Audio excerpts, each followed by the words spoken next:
Hello, explorers, and welcome to episode 45. Today, we have a super special guest joining us. Fortunately for us, he's free from taking in his bounties, whether that be warm or cold. So stay tuned for more.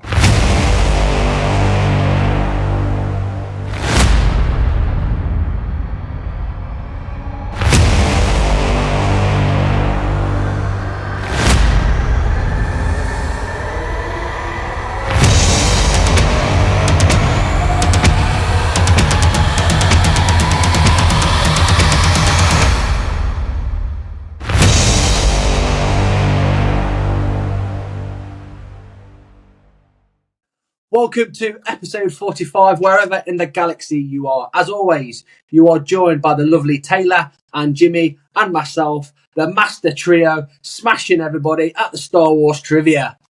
Yeah. How are we, my wise Jedi members? Woo! ETF! Yeah. ETF! Seriously, Star Wars did not know what was coming. We'll start with you, Taylor. How are you feeling from your recent victory? I'm feeling great. I was really nervous going into it, and a lot of the questions were Attack of the Clones, and that's like one of my favorite movies. So I think I lucked out, but yeah, I feel great. No. Awesome. Champion! The undefeated trio. The undefeated trio. Yes, How's your week all been, three of Taylor? us have won. The week here in BC, Canada has been like crazy. It went from winter, like full on winter, skipped, spring rain, and now it's summer. Like, we're wearing shorts and everything. I got, not me, but my friend got a sunburn from being out in the sun the other day, and the wasps and the bees are all out. Like, summer is here. So it's been super busy for me at work. So, nice. What about you, Jimmy? How's your week been, buddy? Been pretty good. We're on spring break this past week. Did have some dental work done, so I was down for about 2 days because I'm a big giant baby when it comes to the dentist. I hate the dentist. But other than that, it was good. Got to recharge a little bit and get ready for this last 2-month push of school and sports before I'm a free man for a while. Woo! How about you, Jackie boy? Yeah, no, it's all good. Quite a busy week at work. I've been messaging to and from a certain Mandalorian. More on that later. Apart from that, mate, no great change to anything. Now let's head over then and see what new explorers we have joining us. Who have we got that's joined us this week, Taylor? We have 3 new followers or explorers this week. We have Brittany Hack, Noelle McEwen, and Katie Canva. Welcome aboard, guys. Welcome. Obviously, feel free to post whatever you want to post. Anyone that's looking to join, make sure you hit us up on our Instagram page, or our Facebook page, Twitter, Threads, YouTube, and TikTok. It's all Explore the Force. Get on there, get joining, and start posting the Star Wars goodness, and start joining in with Darrell Armstrong's daily jokes, which are getting more worse with thermal detonators at a dinner table. Keep posting them down. We absolutely love them. Brilliant. Right, let's head over then to this week's Force Encounters.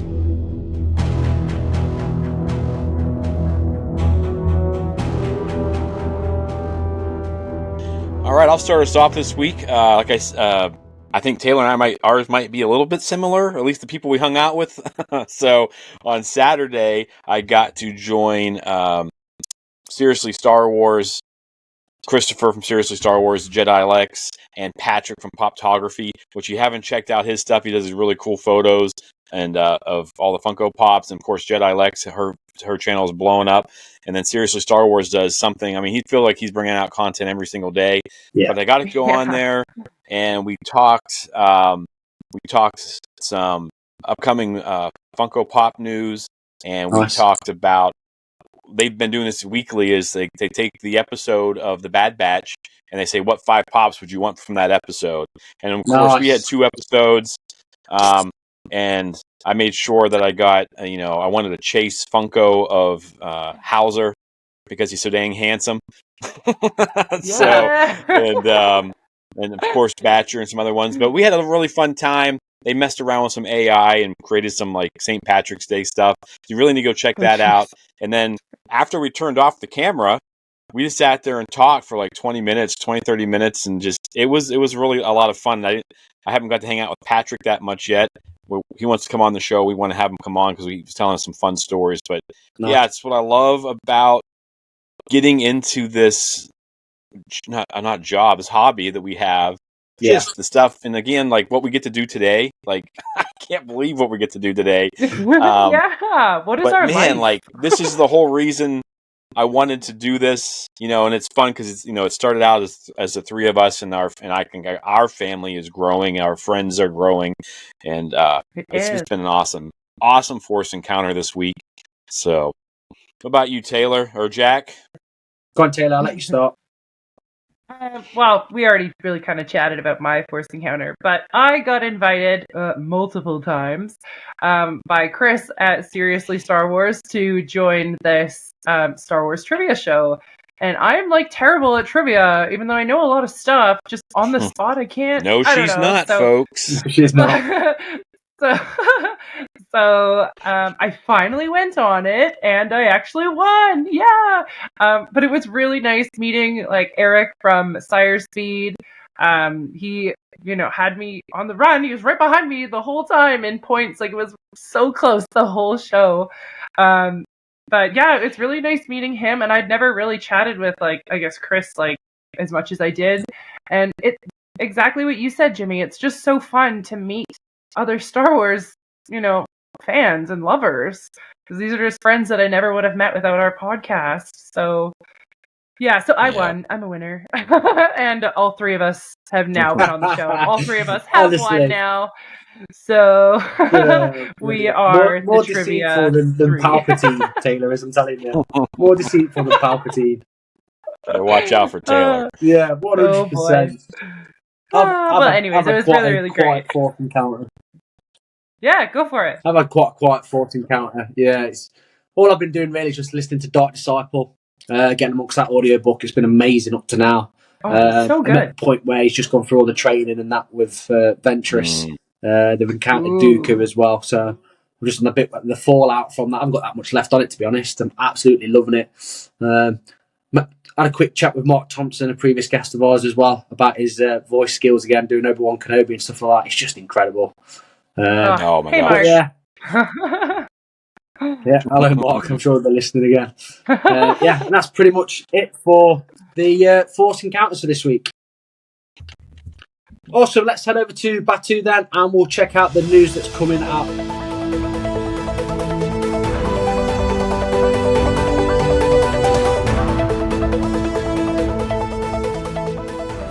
So, as we all know, Star Wars Battlefront, the Classic Collection, was released for, I think it was about £35 on Steam. So I've sort of put that straight on the back burner. Thankfully, I did, because there's loads of issues at the minute with the online play, with servers not appearing correctly. There's crashes, there's matchmaking errors, high ping. Obviously, there's nothing more annoying, I don't think, than games being released and not properly supported, I'll say. But they have been online. They have thanked the Star Wars Battlefront community for their support, and they've said since launch they're working to address these issues and increase their network stability. We will continue. They can continue their efforts until the network infrastructure is stabilised to prevent further outages. That, to me, just says that they were not expecting to sell as many copies with as many players jumping online. Again, you have challenged the Star Wars community, guys and girls. The challenge was accepted. Yeah, this is a lot of people like my age and stuff like that. This was their childhood, so know that they're going to jump on there and just crush it. And I do think that they probably underestimated. And there's a lot of stuff going on right now. Helldivers 2, I got on that with some buddies, and so the online play is pretty fun. But I think you're right, Jack. They grossly underestimated the fandom's power of wanting to play these games. So that's good that they're going to fix it. I'll wait a while. So. Awesome. Taylor, you played Battlefront and stuff like that? Yeah, I did. I never got into it enough that I really had any issues with it, though. I really like the campaign. Yeah. So, that's me. Like, I love the campaign. campaign. I'm more of a campaign guy. Yeah, and then people can't see how terrible I am. All right, next. Rumors are going around that Star Wars The Acolyte footage might be attached to the Phantom Menace re-release. Original and prequel 4K theatrical releases rumored. Yes.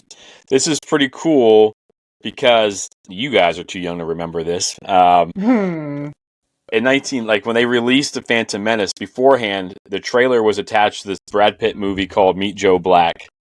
And the record sales for Meet Joe Black went through the roof because when people found out, they were buying the tickets for Meet Joe Black. You have to remember, this is before the internet.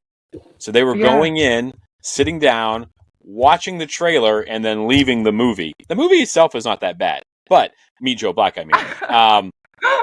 But you got Anthony Hopkins, you got Brad Pitt, Claire Filani, I think's in there. So, good stuff. Check it out. But yeah, it's kind of funny now that the Phantom Menace is being used as propaganda. Because if this is true, and I think that the Star Wars fans will come out in droves regardless, I'm excited for this. Oh my goodness. But it's kind of funny that they're going to attach it to this movie, and just it kind of comes full circle like they always say in Star Wars. So I'm excited. I can't wait. I've heard rumors about the week of May the 4th, because May the 4th will be on a Saturday this year. Yeah. I'll be busy doing some trivia for charity, but nice. You guys will go see this, right? Like, I'll be when they re-release this. I'll be taking my son and daughter to this as well. They did not release the re-releases on like the Return of the Jedi 30th anniversary or whatever. They don't release that stuff over here in Canada. I don't know why. Even if I went down to Vancouver, I think there's maybe one theater in Vancouver. And that's a 2-hour drive for me. So if any of our explorers are listening and they're gonna go, make sure you record the trailer for me. I'll be going. It makes sense. It makes sense as well for that trailer. Well, what I love about the cinema as well, the Star Wars stuff, is the sound effects, and one of my favourite things is those pod races, baby. Oh, the feel of it. Can't wait for that. Can't wait for that. Well, I went and saw Dune 2 this weekend, and I mean, that's what my sister and we talk a lot about movies, and I was like, she's like, well, I'm going to wait for it to come out on streaming. I'm like, no, you're not. You're going to go to a theater with Dolby surround sound, and you're going to have your inside shaken when the sandworms, and it's just, watching Dune 2 makes me so excited for new Star Wars. Like, I love the TV shows, but there is nothing like Star Wars on the big screen. Like, it's just, it's not matched by anything that can do in television. It has been way too long. Finally, and speaking of movies on the big screen, look at that segue. It's almost like we're getting good at this. Patty Jenkins was on a podcast called Talking Pictures, during which Rogue Squadron was brought up, with Jenkins surprising listeners by revealing that she had signed a deal with Lucasfilm to develop the movie just ahead of the WGA and SAG-AFTRA strikes. That she's currently working on the movie, and that she owes Lucasfilm a new draft of the script. And I wasn't sure this was true, but obviously it is. Man, this is so exciting. They've separated themselves long enough and gotten themselves away from Top Gun Maverick now, because that was the big issue, I think. But man, this screamed like, they do this right. This is going to be phenomenal. I think with what we know now, I think we have a snippet or a juicy little piece to go off, or to expand off, or just, what's the word I'm looking for you? Imagine with what we've just learned from a certain person on a certain interview. So if you're listening at this point, you've got to hear the interview that we do, and you'll understand what I'm talking about with Rogue Squadron and the person we're going to interview. You just listen out. Do you reckon I'm right in saying that, Jimmy? Oh yeah, 100%. 100%. So, I know I was bummed when it reportedly got shelved, because I remember that hype. You guys remember that? She's like putting on and she's walking towards that X-wing off to the sunset, and it's just like, I mean, that in itself got me hyped. I'm like, this is going to be nuts. And of course, Wonder Woman 2 didn't do very well, and then Top Gun came out. So, Taylor, you excited for this idea? Like, oh my gosh, yes. I'm always excited for Star Wars. But just the fact that it was like practically, like, we thought it was canned, right? So this is something we haven't even been thinking about. And now all of a sudden it's back, and we're just like, yes, it's a gift that we didn't know we wanted. So. Yeah. Awesome. Okay, so that pretty much then wraps up this week's news. Okay, ladies and gentlemen, welcome. It is my esteemed privilege and absolute honour to introduce the guests whose legendary reputation goes as far out to the outer rim and a name that is both feared and revered throughout. Ladies and gentlemen, it's the Mandalorian himself. It's Brendan Wayne. Hello, everybody. Thank you for having me on. Jimmy, Jack, Taylor, thank you. I really appreciate it. I hope everybody else who's on and watching or listening at this point knows how great you guys are. And I appreciate you taking the time to talk to this old man. Thank you very much, Brendan. We super appreciate you coming on the show. Just to get started then, for those that don't know you, Brendan, okay, do you mind telling us a little bit about yourself? And obviously don't mention anything to do with Arsenal Football Club. I like sunlit walks on the beach, picking daffodils. No, none of that. I do love the beach, though. I'm an actor who into his second half century decided he was going to get really lucky and have the role of his life thrust upon him. And the best part about it is you don't have to see my face every time. Awesome. So we know that obviously you're a Star Wars fan. What's your favourite Star Wars movie? New Hope. Easy. No Quick question. I mean, hesitation. like, there's if it wasn't good, I wouldn't have cared again. Yeah. Do you know what I mean? Like Ice Pirates, I saw that in the theater. Oh, I I remember didn't that wait movie. for the second one to come out. And I love, I loved old Robbie. He was great, but there was no chance. I mean, Chrissy McNichol, like, it didn't do it for me. You know what I mean? So like, if it doesn't, I don't know, if it doesn't hit, it's like that pebble that hits Yeah. that pond, and if it doesn't do it, it doesn't do it. You know what I mean? And so for me, it was like you'd never seen anything like it before. Yeah. So yeah, it was great. It was great. Awesome. Who's or what is your favourite Star Wars character? Boba Fett. Boba Fett. Great choice. It was, and I mean, like for me, I've said it before on other interviews, I guess, but like to be clear, I'm the last of 8 kids. I have 5 older brothers. Yeah. I am not even like I'm 2 inches shorter and 100 pounds lighter than every one of my brothers. I'm 6 foot, 160 pounds. Well, I was at one point. Now I'm closer to 180. But like, like my brothers, like I don't even know how to explain it. Like they have like my one hand is two of their like both my hands are one of theirs. Anyways, so like I put my hand out to go grab Luke. Nope, that's not gonna happen. I'm not getting Han Solo. I'm not getting the Wookiee. You know what I mean? Like it's just not gonna happen. Yeah. So I end up with the guy that at one point I hated the most because he took Han Solo, and then I had to wait so damn long to see what happened because we didn't, mass produce movies the way we do nowadays.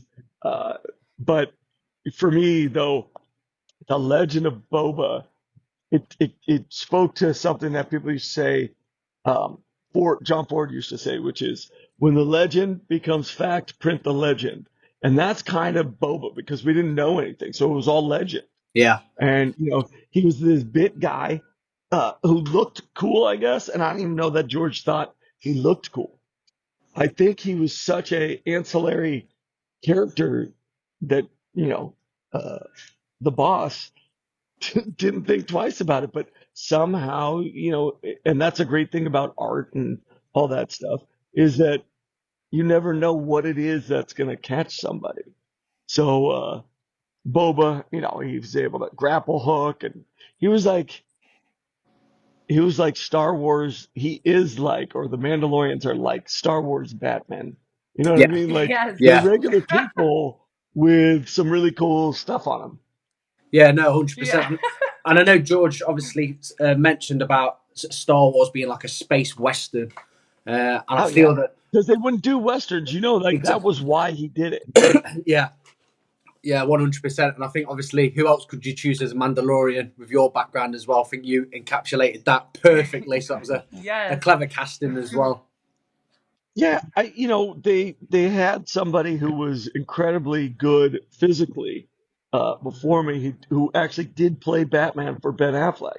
Yeah, He's an incredible stuntman. His name's Rich Citron, and he's literally he's just a stud. He's a huge guy. Not, I don't mean like this. I just mean like he's tall. He's like 6'5". He's really fit, incredible athlete.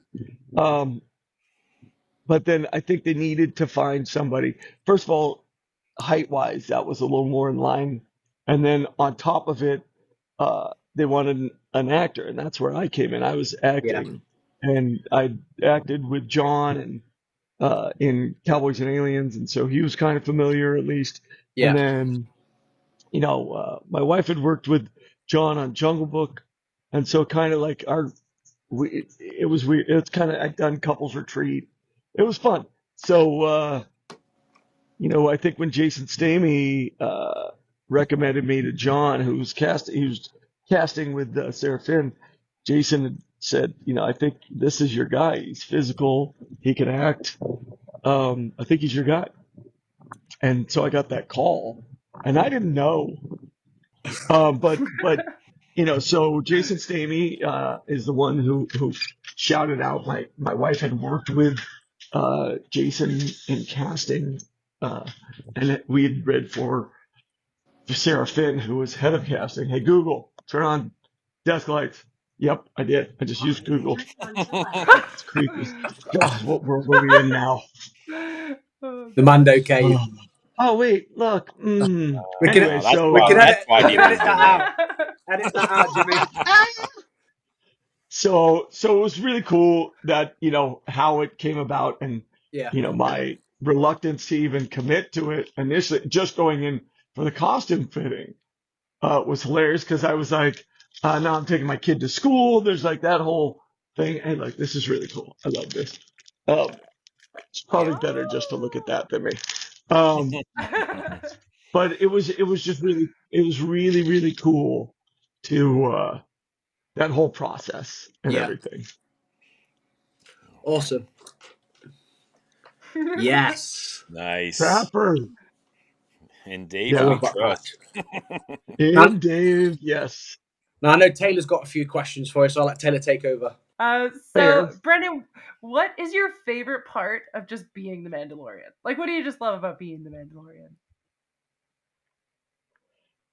I being the Mandalorian, like honestly, like putting on, I played sports my whole life. I always loved being in sports. I love that thing. I coach now. I've coached my kids. Now I coach other people's kids when I probably don't have the time. But there's nothing to me. There's nothing more important than that kind of team, uh, like mentality. So to be a part of something, just a character alone that takes a team to get into it. You know what I mean? Yeah. Yeah, At first it was Legacy, and then it was Shauna who came in second season and helped, and Mary who became my costumer and will be back again. Uh, Yeah. like just some really cool stuff in that regard, and it never stops. Like I can't do this without them. yeah, Period. Yeah. And And so knowing that, I put this helmet on, and it's like game on. Let's go. Everything gets really focused, very simple. I have my routines. I walk the walk of whatever I'm going to do yeah, hours before we ever shoot. I'm always, you know, and it's just a really cool thing. And you hope as an actor, like 90% of the time, you're like on TV, doing some kind of telly or like, uh, whatever bit part it is. And you're more, like chattel. You're just trying to get your next job and in and out. But this is something quite different. And John's approach to it, along with Dave, is exceptional. But I'm also, I'm playing the title character. So, you have responsibilities, and part of that responsibility is being prepared. The second part is being inclusive and putting that helmet on, the freedom of, bye, I'm gone. You don't know what I'm thinking, what I'm saying. I don't have to worry about any of that. I'm going to physically be prepared. But I'm able to I'm doing all the lines, we're doing, and I'm acting and it's incredible, but I never have to go, oh, why did I lift my eyebrow? Because you don't know. Yeah. And so I have become so removed from myself that it's made me a better actor um, when I'm not in the suit Yeah. because I've practiced it so much that it's become just, which is a big thing, especially, I got into acting I was almost 30. And then Right. to get like regular work was a lot later too. So to break certain habits and ideas it's incredible. And an old dog can learn new tricks. So it was good. Yeah, no, that's interesting to know as well because we had Mark Thompson on not long ago, and he does all audible stuff, Yeah. and we were saying and I agreed with him that you're sort of similar where you're acting underneath a mask. Obviously, it's not your voice to an extent, and that's still very extremely difficult because you're still portraying that character. Same as Mark, he's doing all the voices but not so much acting. However, obviously, Yeah. when he's in the booth, he's obviously acting anyway, so he can portray the voices better. It's the same sort of thing for yourself, Yeah. but the opposite way around, if that makes sense. Yeah. No, I've done audiobooks and it's very similar. Yeah, And you really, when I'm on set and I'm working with Katie or I'm working with Rosario, um, I'm working like we're acting, we're going back and forth. So as far as the VO or whatever, like I like that doesn't even cross my mind yeah, because I have to be there doing what I'm doing. Otherwise, you can just have Latif in the costume, just being the badass that he is. Hmm. yeah. So, I've got to do what I can do.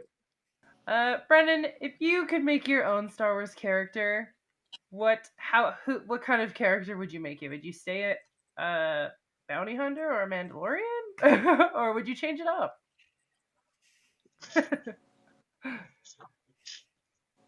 The pilot, I knew he was going to go Yeah, for him. Lieutenant Lander. There we We That's go. knew Lando was coming out. who didn't want to be an X-Wing pilot? Oh Mm. yeah, Oh my Like, gosh. and then I'll tell you Yes. why it really sank in. My pop was a pilot, a real pilot in the Navy, back Oh. in the conflicts before Vietnam. He flew and he flew in battle, the whole deal. And I thought that was pretty incredible. And then when I got to set and I was getting to know Filoni and we became, good friends, uh, he was just sharing stories like you're the epitome of what George sees as an X-wing pilot. His cowboys those yeah. were his X-wing pilots. That's Space and Western. I thought, wow, that's an incredibly cool thing to hear. And then you kind of, later on you go over it, you go, wow, what does that mean?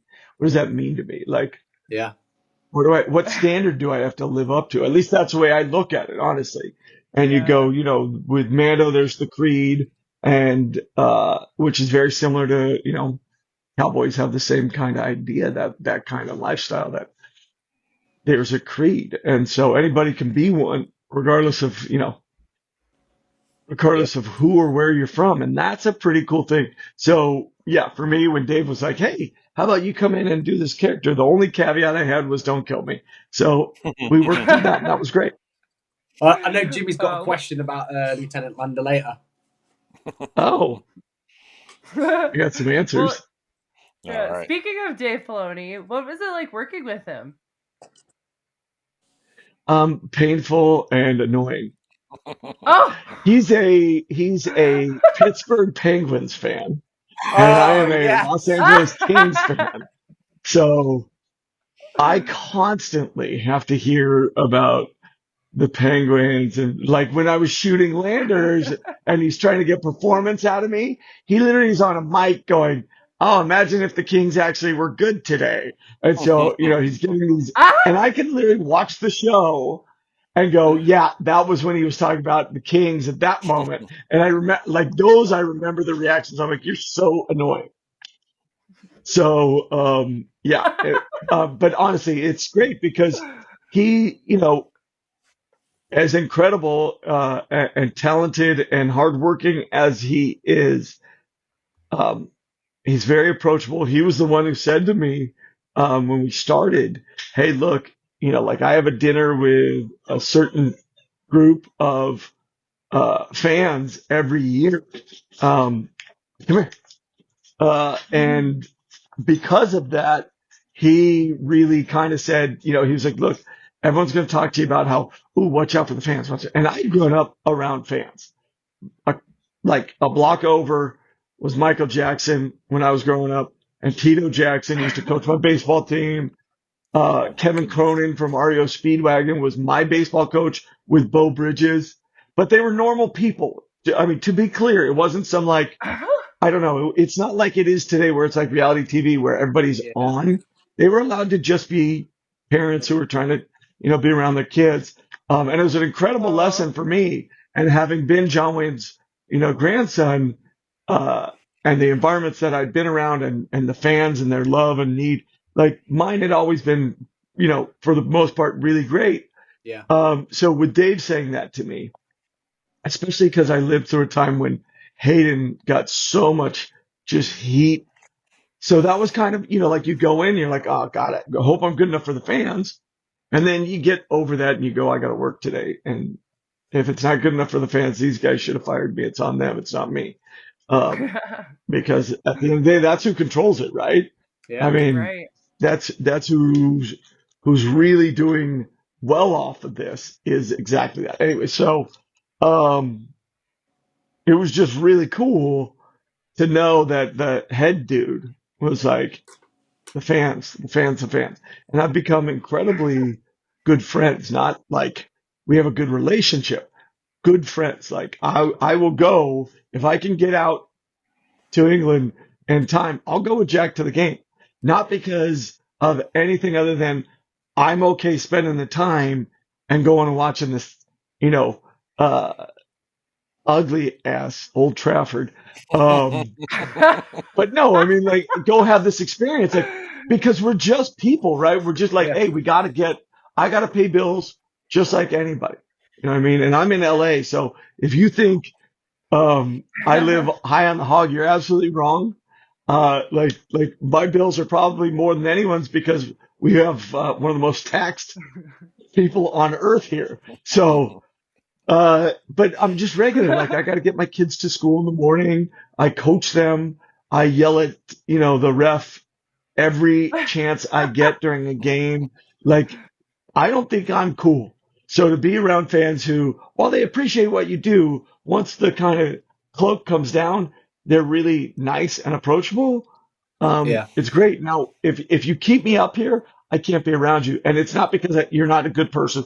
I just can't live in that high space. We can't, like, it's too bad for me. Because if I lived like that and I looked down on people, first of all, my mom would send a lightning bolt. God rest her soul. She'd be like, "Are you out of your mind?" I remember growing up, and she'd be like, I'd have moments where I'm like, "I'm John Wayne's grandson," and she'd be like, "You're not. You're Brendan, Oh. and John Wayne is John Wayne. So shut the front door." She That's was great. real Oh. good, like, and not in a mean way. She just wanted us to not be pompous little bitches. So it was Yeah. nice. Yeah, It's just about remaining we humble. definitely got grounded. Yeah. I might have lit a tree on fire one time accidentally and got grounded for a month. Oops. Yeah. No, it's all about being humble. Um, Yeah, but just going back to earlier as well, Brendan, like you said, I think they definitely got it right. Obviously, they didn't fire, thankfully, and you definitely Yeah. are a big fan favorite. You Oh. are really humble, and that's really good as well. Yeah, and learning from I Dave mean, because look, like celebration, he was like almost in tears talking Yeah, about being one of us, being a fan, and so yeah, Dave is amazing. It's and pretty Hay- yeah, pretty and awesome to Hayden, work with him every day. he really got his redemption at celebration. Oh yeah. You could feel the passion. Me and Jimmy were at celebration, and that's where we met. oh, Um, but yeah, that's very cool because you just look at those moments where, first of all, just people are allowed to, people forget that there were kids involved in this. Hmm. I'm, in my 30s when that comes out and I'm taking my kid because I wanted to be this, that, or the other thing. Um, like if you're out of your mind. You might like be very angry at some kid. Yeah. Like that's weird to me. Like, Yeah. I am angry at 9-year-old Anakin, because I had to get into the N1, um, We've, that was we've, built for him. we've got some interesting stories about you in the Built for N1. a We'll cover that in a child. bit. We've Yeah, heard about so that. that was, I mean, I'm still like, get me my soccer wagon back, please. Oh, I love the Razor Crest. I Yeah, it's like absolutely you love went I the from love Razor it. like It's Crest. my favorite, an RV to like a Miata. right? It's like I decided at midlife crisis I was going to do a street takeover of my N1. Was there a thought process to like you went from a livable ship to a fighter, right? Like with you and I mean, is there a thought process and like they just wanted to get that out there? They love that ship, or were you like nuts whenever you saw what was next? So when I saw it, I was like, "Oh my God, this is amazing!" And I'm standing there with Yeah. Bryce Dallas Howard, and I'm like, "Oh my God!" She's like, "I get to introduce this," and Amy Sedaris, um, and you're like, "Oh my God, this is crazy!" And you read the script, and it's like, it has a ladder that folds out, and you climb up into it, and it talks about like it's so like I'm like, this is unreal, and it looks kind of like an AC Cobra, Oh like that yeah. I loved growing up. It's got that kind of open canopy Yeah. feel with a big header Muscle sticking out of it, and car. you're like, ram it, let's go. And and then they're like, no, you're really good, like physically. So why don't you figure out how to get in and out of this in a cool way? But really, honestly, don't make it look bad. And you're like, what? Can we drop it down a little so I don't have to like I'll just slide over hyperextend the my knee top. every time? Nope. I did. I tore my meniscus getting out of that thing, and I We, wouldn't tell them. And I remember Bryce looking at me going, "Did you just hurt your knee?" I was like, "No, I'm fine." But I mean, I was brutal, and I had to get in and Oh out of that thing no! probably another 30 times Oh. minimum because we had to find this rhythm. Then they'd be like, "Hey, you can't jump, you can't bend your knees when you land. It's kind of got to be a walk." And I'm like, "Okay, I got you." that's brilliant. Man. We've heard It about the was terrible. stories. We've heard about the Yeah. Yeah. stories So where, yeah. I was like, I love the look, but I want to walk into the Razor Crest. I want to go open my Yeah. gun safe.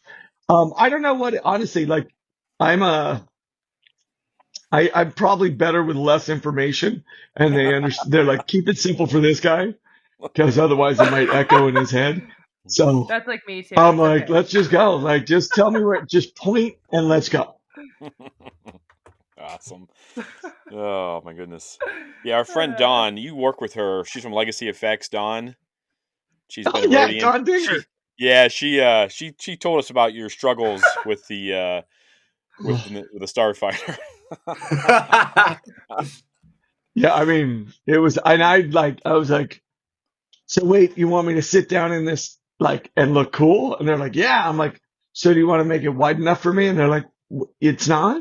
And I'm like, you guys have the suit. Like, couldn't you just take the suit and see if it fits? Nope. They made it to spec Yes. for, and I'm not kidding. They made it to spec for 9-year-old Anakin. I'm like, that's great. Now that means that the controls are up here because he's standing in the shot. Oh. So Oh my my goodness. body's as long as his feet were to his shoulders. So I'm like, you guys, we need a booster seat for Mando. And so they ended up putting that in, and that's why you get this kind of, low little helmet shot here. But Oh my until this goodness. past season, you never saw me get all the way in or get all the way out. You never saw one continuous movement. And it's because like I would have to go like this. I have a picture of the bruises right here from me having to go and then pull myself up. It was amazing. I remember Bryce going, "What are those?" I go, "Oh, they're just bruises." She was like, "From what?" I go, "Getting in and out of the ship." She's like, "Brandon, why?" I'm like, "We're fine. Let's just go. Like, I what are need we a plane gonna ride. do?" And I like Richard already made this amazing ship, and I'm not gonna, let's just go. I know. I came to work. That's what I did. So, is Lieutenant Lander coming back for season 2 of Ahsoka, or possibly Rogue Squadron if that movie actually is getting made now that Patty Jenkins says she's writing it again? So you can put a little bug in her ear and be like, "Hey, Lieutenant Yeah, I Lander's mean, in the I wind." definitely want to encourage Patty to use me and my squadron, which you've never seen before. You've never seen my helmet. Literally, you've never seen that squadron and that helmet. That's a brand new Now, thing. Yeah, that's never been out anywhere or anything. That helmet or the cause is totally new. correct. There's something And behind that. there's a whole story behind it. Rogue Squadron, I'm Ooh, telling And, you. go and, for it. Tell us. I mean, I don't know that I've said this before. Like, I don't know if it's my story to tell. I just know this, that it means a lot and it'll mean a lot to the Star Wars community Yeah, because it came from, uh, the makers and it's about the family. And we were family before Fast and Furious was ever family. Star Wars, we take care of our own, and we really do. And I love to be a part of it. You look at, I mean, you look at who became a Jedi, uh, and I mean, it's just really cool. Like they always take care. So, this is an ode Yes. to somebody who has made or been a part of making everything from the N1 and everything. And it's to the family. And it was created by an important, kid in the process. And it was just really cool. I'm named after somebody's son.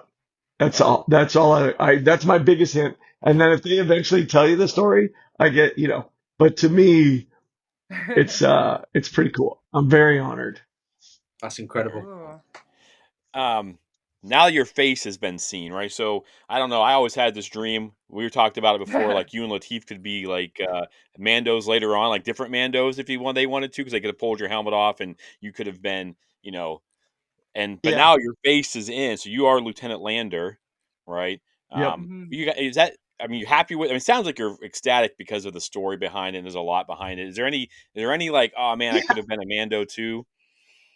I mean, I was already Death Watch. I saved, Yeah. uh, Din, you know, uh, so for me, I don't, Ah. I, I think that would be greedy. And maybe that's why I haven't worked in the way a lot of my friends have worked. But like for me, like, I don't know, like, I don't know. I don't know. I find distaste in it, not because if they wanted, like Dave reaching out to me and saying, "Hey, I want you to play this X-Wing. Will you come, do it?" Uh, that, of course, like without a doubt. But like, I don't think I ever thought to myself, besides being Mando, what can I do? Yeah, Okay. Like that Yeah. would just be, it would be so greedy considering, and it's always I didn't do anything. We did an incredible job making the Mandalorian, and I'm so stoked, like to want anything more than that, like recognition wise. I honestly, I'm trying to build my business, my acting career, but as far as like, do I need people to recognize me? No, I'm good. Like if I can avoid that for the rest of my life, for the most part, yeah, and I can coach my kids on the sidelines and coach the local public school to try to give back and help build a community that we want to be a part of, then I want to do that more than I want to, do anything else. Honestly, I actually want to start. Um, I'm trying to build academy programs here in the States because if you can read about like Zlatan talks about the clubs here and how it's literally only for elites and the very few kids that don't have money who are pulled on are exceptional. Obviously, they're yeah, not taking anybody developmentally. yeah. Um, You haven't and got a pyramid structure over in the states like the no, UK haven't like the UK have. absolutely. Yeah, But they also do it seems like, and if they don't, then we shore up whatever we can. But like being able to if we can have a theater school here, Yeah. then why we don't have a sports-based school is mind-boggling to me. You Yeah. think it's tied Since because there it's is so more, tied to the education, like in our? Because I'm a high school teacher and a coach. You know, and obviously it's yeah, different in the UK. Like, do you think it's different here because we do tie things in so much to our education system? Like, you know, we're a Oh, football school or we're a soccer it's school. Or, capitalism though. yeah, It's because they just want to allow, because there's no way you couldn't teach the fundamentals of football or soccer. Um, You couldn't teach the fundamentals while still educating children, yeah. and probably in multiple languages, because you could get them to go travel all over the world. There is money to be made in developing players. Yeah. If there wasn't, no one would do it. Yeah. Like it is mind boggling, but that's not for Star Wars. That's No. just to me, that's we're stuck in the outer rim and the Republic's not paying attention and we really need them to. Yeah. Yeah. Well, sports yeah, built Mando. I mean, uh, that's how my grandfather became the Duke. And, that physical athletic ability is what got me working in the industry. Yeah. So I'll tell you right now, Mando's built from sports. awesome. That kind of brings me into my next question for you, Brendan. So I grew up Yeah. in Pennsylvania. I'm a little bit older than these two, right? I'm almost in my 50s. But Just a little. but growing up in my hometown and with my father, you walk into his hunting room. It was a picture of Jesus, a picture of John Wayne, and it was the Pittsburgh Steelers. And I told my dad that you were, we were going to possibly get to interview you, and he almost had a stroke on me. But he wanted to know if your grandfather was around and could have been in Star Wars, what character would John Wayne? Yes, what character would John Wayne have been? A Mando? Would he been a Jedi? Well, And I was pretty impressed with my dad. he was not, he is definitely, he would never have been a Jedi. And it's not because I don't like Jedis, but I think the thing about my grandfather, was his everyman quality. And I don't know that you can look at a Jedi and go, oh, that's a regular guy. He's a lunch pail guy. That ain't going to happen. So he would have had to have been, prior to the Mandalorian coming out, I think he would have been, um, I mean, an X-wing, but probably, I don't know, somebody who definitely asked for forgiveness, not permission. That kind of pilot. Like he was gonna wait for the all clear, but I don't think he was a scallywag either. Like I definitely think he'd have been one for the we're gonna do this for the rebellion, or we're gonna do this for the New Republic, and that I, was he. I could That's where his just Davy Crockettness. I So could he's a just picture Leia. him on the Mythosaur, mate, with the Yes, Beskar blade. That'd be him. yeah, yeah. I mean, Oh, very cool. but now could he have been a Mandalorian? Yeah, a Mandalorian, absolutely, without a doubt. Yeah, that's what. Yeah, he was. Like I said, I grew up with him. The Cowboys is one of my favorite films. You know, him with the little boys. I'm shocked that they haven't tried to remake that film. Just with They that, have yeah. they have Oh, they've tried to remade make that it one. and remake it. I think Tommy Lee Jones was going to be play his role recently. I just don't know how do you do it better to make. I No, mean, I get like maybe you want to introduce it to a new generation, mhm. but in that case, do you then have to update it? Like, I don't know. Like, I just don't see how you do it. It holds up today. Yeah, absolutely. And I love Bruce Dern's story. We as actors, we take on roles that we think are going to incredibly improve our career. I Yeah. thought Cowboys and Aliens was that role. Not how it ended up, but he had taken on that role, and because he was the one who shot the Duke in the back, and killed him. Spoiler alert. Old lady spit on him. He couldn't get work Oh for two no. years because they were like, and like nobody was going to watch him on the screen and not think, oh, he killed John Wayne. And like, Oh, how brutal is that? That is rough. oh That man. is rough. Yeah, that's crazy. Now, you've been, like you said, you're talking about your childhood growing up around people. Who do you think, like, in the Star Wars universe that you've been around so far, who's been like your favorite person to work with, or that you've learned the most from? I've heard you talk about how much you loved Carl Weathers, um, and stuff like that. But I mean, anyone that really like immediately stands out, like you feel like you learned something, you had like like a Star Wars dad or sister or brother. It's Carl. It was never anybody but Carl. Uh, I think everybody else when they came in was either, and just they were professionals. They're coming in, they're doing their work, they're figuring out what they have to do. They're talking to John, they're talking to Dave. But Carl just understood and loved the process more than anything. And he helped me get through my fandom to him, which allowed me, because I'm not a big one on, if I got a question, I'm going to ask it. And so he gave me that safe place to be like, hey, what's this like? What am I doing? How do I get up this ramp? Yeah. And he understood directing right away. And we luckily last season I got to work with him more than I did in the second season because I was sick. So we went and did some reshoots for some of his stuff because he wanted a certain thing. But when I was trying to run up and he bushwhacks me in season 1 and gets a drop on me, I couldn't get up the ramp, and I was like, "Jeez, what do you want from me?" And he knew at that everyone else is trying to be like, "Hey, so how do you think, maybe we could, meh," and they were all like, trying to pet the Yeah. Beskar, and Carl was more like, put his hand on my chest and was like, "How would your damn grandfather get this done?" And I was like, he'd throw his shoulder and go up this thing, and he goes, then, well, he wouldn't swear. I shouldn't say that. He would say, then get up the ramp like he would. You're him. You're his family. You can't run from it. And he did. He said it to me. And it was one of the most freeing things that allows you to enjoy Mando the way you do, because that's what Carl gave me. That's what he said to me.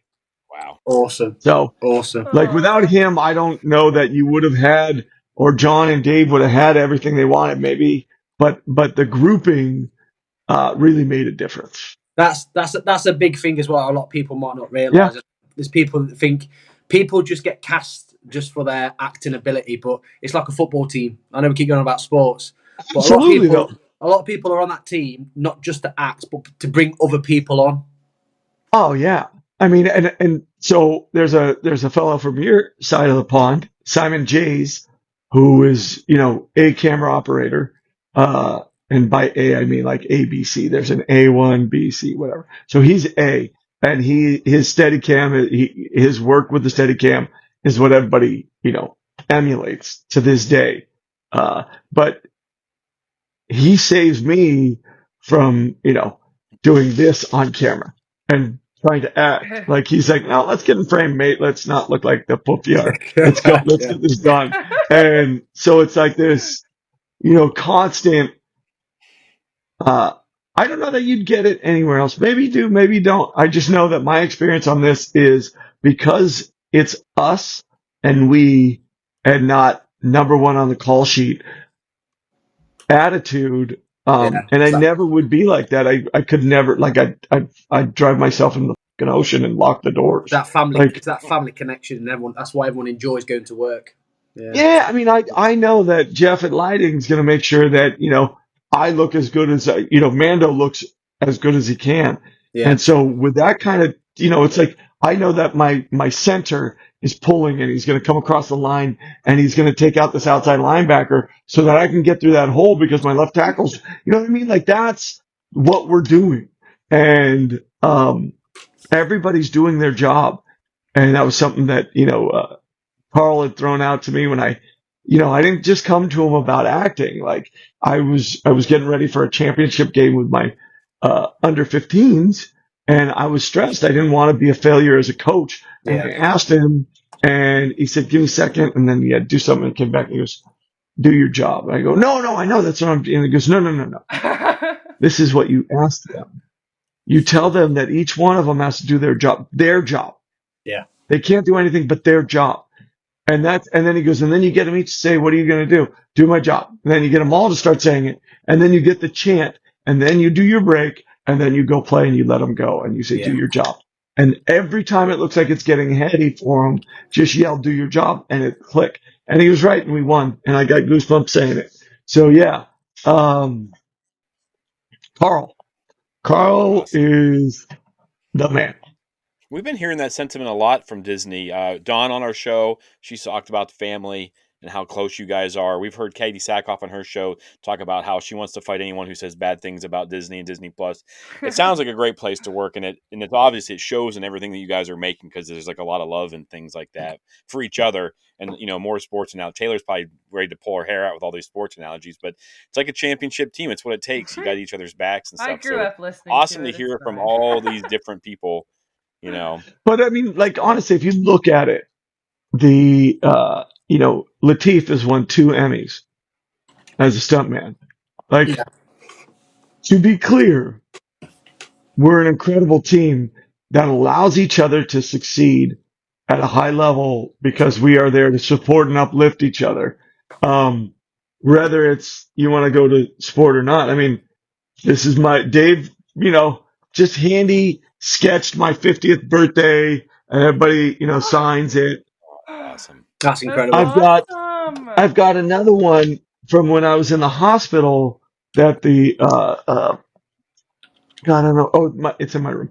But that they did, and it was our storyboard guy, and it's just incredible. Like, Carl was the first one to call me when he found out I was in the hospital, and check in with my wife, and it's cool. Like, you hear texts, I got texts and everything, and they're all appreciated, but like, there's something about hearing somebody's voice, especially when it's somebody that you idolized, and he continues to raise the bar on that level of humanity, and him calling you and saying, hey, nothing's guaranteed. Get your ass out of there. Get safe. Let's go. We need you. And those are things that you look for. You have to find these things when you're dying. And I was like dead 3 times. Like, you have to not find things to live for. Like, your body wants to live. You want to live. But there is something about, knowing that your family, your friends, they need you, and it matters, and they take the time to talk to you. Like, that's when I say family, I'm telling you right now, nobody's had an experience like me on this set. Good.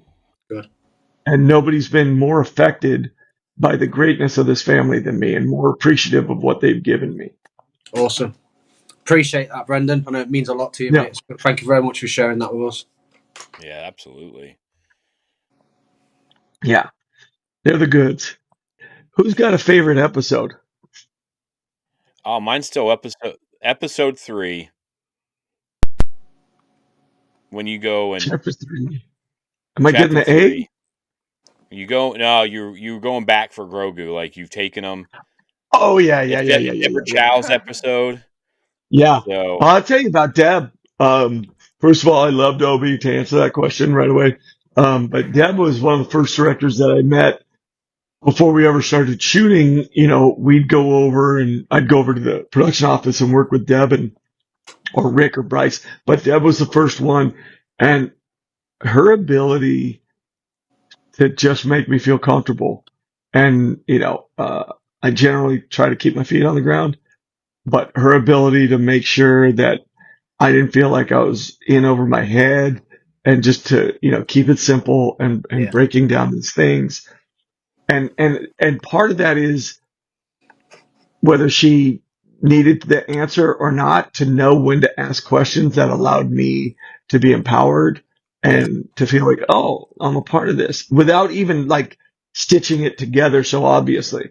That was she is incredible that way. And then I love her storytelling. So yeah. And Deb's, she did a couple episodes, and we were crossboarding is what they call it. So like, I'd be filming during season 1, I would be filming 4 episodes, and sometimes during a day, I would shoot parts of 3 different episodes. Yeah. So, I'll always know the Jedi. For me, uh, because that one was the schedule was pretty clear. Dave really wanted me to do that one and wanted to make sure that I was healthy. So we pushed those kind of things. That's pretty cool. You know what I mean? Yeah. But like that first season, shooting the prisoner and then, the kid, like it's Did crazy. you It's like? crazy, Did crazy, you crazy. did you like being able to jump back and forth to all the different directors? 'Cause that was pretty unique Yeah, for a different TV series at director. this Like, time to have all those, and I mean, obviously they're all great. I mean, the stuff that they've turned out, and and it goes pretty seamlessly. Was it hard though? Like because you just said, you're filming 3 different things. Were they different directors at the same time, or I don't, yeah, it was funny because you'd see, like, I'd be filming with another director later. And so, like, Rick would be there or Dave would be there while I was working with Deb. And if we were working inside the, Razor Crest, we'd just switch to the next scene. So I wouldn't even get out of the Razor Crest. So there were moments where I'd be like, wait, I'm earlier than, so I need, and then Legacy would be coming in and putting on the new shoulder. Don would be there, or, Mike Manzel or Trevor, somebody. And they'd, be like, no, you haven't gotten to this level. And we used to talk about leveling up. Like I went from, my old school Pinto Brown Yeah. to, eventually I went to that Tesla look. And, you know, just that process alone there was just so much going on. I don't know that I ever went, this is tough. I think most of the time I went, okay, this is the way it works. And we did it in season 2, not as much. Season 3, we did it never almost. Um, Yeah. Yeah. and so that kind of, streamlining, I don't know. I think season 1, it was helpful because it kind of kept you from dwelling on anything because you were just on your toes. I mean, I was working 16, sometimes 18 hours. I'd get out of the suit for lunch sometimes. whoa. I don't think I ever took the lower part. For lunch, I'd take the top part off, Yeah. but the rest of it, I mean, I was in that thing Damn. all day, every day, pretty much. Yeah. Nice. wow? So, I I know. mean, tough. I hate the word, see, like, and I think you'll probably all understand, but like when someone's like, was that tough? No, tough is, having to drag an injured buddy out of a zone that might be life threatening. That's tough. Trying to hope that your kids can get some food today, in spite of the fact that you don't have $20 to your name. That's tough. Yeah. So what is it? Arduous, if that can be a Yeah. lighter term. I, Yeah, I I, mean, I I get what you're guess. on about with the costume as I far. just hate those words because I hate fluffing up actors. Yeah. Because your job ain't tough. You chose to do something, you get paid very well for it. Even if you're getting paid scale, you're getting paid very well, and you But chose to do it each day. So yeah. you're not a guy who has to go in and flip a burger for $17 if he's lucky. Yeah. Yeah. But again, So with that, I guess as well, because I sort of know what you're talking about there with the costumes for a minute being tough. I think the reason why or people say it's tough, or yourself, you say it's tough, is because you're putting a lot of time and effort into doing it. You want it perfect, so it's going to be tough for you as an actor, and I think people do appreciate that and that aspect because you're in that costume all day. I've been in the costume all day when I do charity work with the UKG, which is basically the 401st British version, and I've got a sand trooper, and your joints ache just from standing there. Standing oh still yeah, for ages with all my kit on. but So I'll tell you. Okay, so Baz, who was Greg Fraser, and then Baz, who worked with like Taika on Thor and everything. Okay, he was DP as well, yeah, right? And he said something to me because he understood who I was, and he said something. He goes, in the originals, there was a lot of SAS guys, and they never took their helmets off in that desert, and they were bleeding because those things sucked on them, yeah, and I hadn't complained. Um, but it sure as hell made it every time I thought to myself, oh, this is that or the other thing, I was like, yeah, I'm done. I'm not saying an effing word about this. My kid's at college right now, and she's able to eat something other than ramen because I have this job. So Yeah. I'm gonna do, and I love the Star Wars story so much that I'm gonna do everything I can to never be caught on screen looking weak unless Yeah. I'm supposed to, and or feeling like inside. There's something about that costume that I know. I watched like Latif in it, and I go, wow, that radiation is unbelievable. Yeah. There's just, if you just trust, you're allowed to radiate this stuff. And it's, Yeah. people talk Massively. about it as presence. Like my grandfather, you could throw a camera on him, and if he stood in the doorway, there was a presence that, and Yeah. you couldn't Yeah. lie to yourself and be like, nope, there was. And people wish they could pull it off. He pulled it off. He was great at it. And Yeah. so, um, that my idea is if I don't walk out there with that exact swagger, Yeah. then you're going to see it. And that's not fair. That's not okay. You may have asked your kid or your grandpa to come and sit and watch this moment with you because it means something to you. And if I don't do everything I can in that moment, then I'm a jackass and I need to Yeah. actually, I'm failing you and I'm not doing my job. I get paid to make sure that I don't fail you. Yeah. It's not okay for me to ever fail, ever. Now, I may not find the moment and we may have to reshoot, Yeah. but if it's because of lack of effort or because I'm a whinging little, Yeah. baby, then no, no, I don't deserve to be there. Yeah. I have to honor those who came before me. Yeah. And Baz really sunk it in for me. And he knew that it would mean something to me. I was Awesome. taught by my mom, my grandfather would say to her, Tony, um, I know it could be tough being, my kid, but we're very fortunate for what we have. And if it wasn't for these people who like to come up and talk to us at dinner or this, that, or the other thing, um, you wouldn't be in the position you are.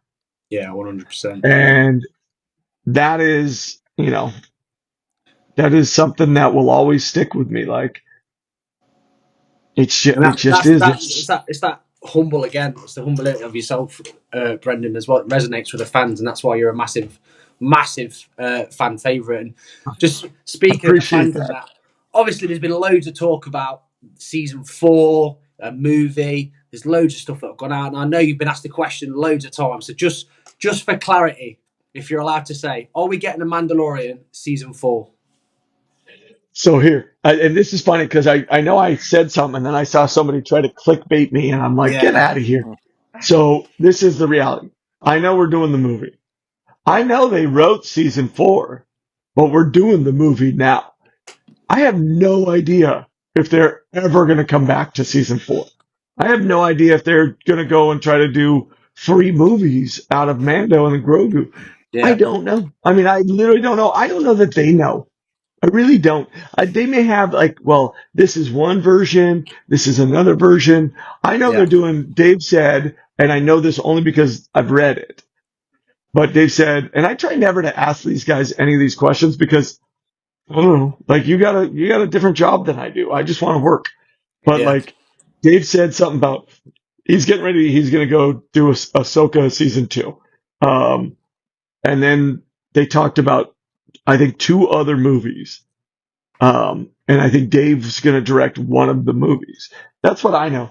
As far as season 4 goes, I will say it again. How do you not do a season 4 so that Disney Plus can continue to have the most watched show in streaming? yeah. Yeah. 100,000%. I just don't get it. 100,000%. 100,000%. Last question before I wrap up, Brendan, because I know you're a very, very busy man.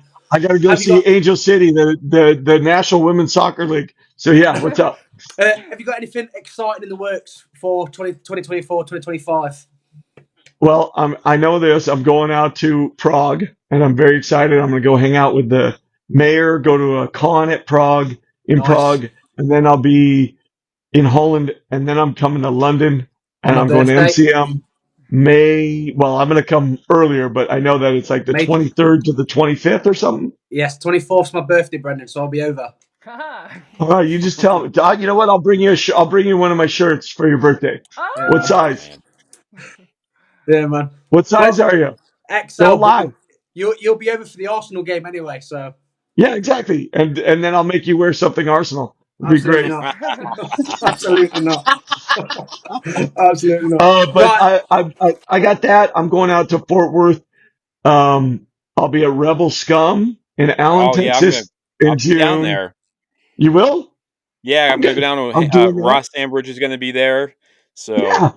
yeah, so I'm So gonna come down. also, if you are bored in May in the beginning, uh, I'll be in Fort Worth at the John Wayne Experience where we Oh, have like a museum, and then I'll be there beginning of May, and then there's a big PBR at the Stockyards. So the finals will be there, and I'll be doing a Nice. watch party and hanging out with everybody, and we're gonna have a great time. that sounds Awesome. amazing. Well, thank you very much for joining us, Brendan. We super appreciate it, mate. If there's anything at all you'd like to promote, like your soccer team or anything like that, mate, feel free now. The floor is yours. I will only say this: if you're in the valley, in the San Fernando Valley, and you want to come watch a match, hit me up directly, and I'll tell you where the Lady Lancers or my Atletico SoCal team are playing. Um, they're fun to watch. I'll tell you that much. Awesome. Thank you very much, Brendan. Thank you so much. Thank you. I appreciate you guys. I'm gonna run quickly because I'm gonna go watch Angel City play. All right, It's thank Awesome. you. season Take opener care. for my women's league. Take care, buddy. Cheers to you all. Thank you so much. Bye, See you ya. guys. Okay, awesome. That wraps up this week's episode, and probably by far my favourite episode that we've done. We're almost at the 50 mark now. Again, please, if you get a chance, let your friends know, your family know.